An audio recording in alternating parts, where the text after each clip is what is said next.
تتعرض لضغط نفسي بيوقفك مرة واحدة مع نفسك. ازاي بقيت تعبان مش قادر أكمل؟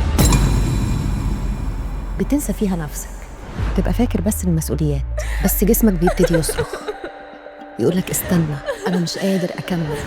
الخوف بيكبل، نبضات قلبك هتزيد، الناس شايفاك انت بترمي كل حاجة وراك وبتخلع بعمرك. لأ، أنا ابتديت أفكر صح، مش لازم أبقى في مكان بائس، ما أنا ممكن أعمل حاجة تبسطني وبحبها وأكمل فيها وأنجح وأحقق اللي أنا عايزاه. الموظفين بيتضغطوا وبيوصلوا لمرحلة في أي شركة بتستوجب الرحيل. طول ما أنت فيك نفس يعني تقدر تبدأ بداية جديدة، تقدر لوحدك، بس لو في إيد تانية هيبقى أحلى.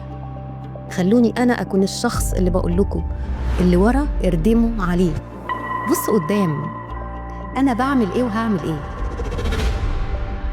طول ما أنت موجود وفيك نفس هتقدر. وحشني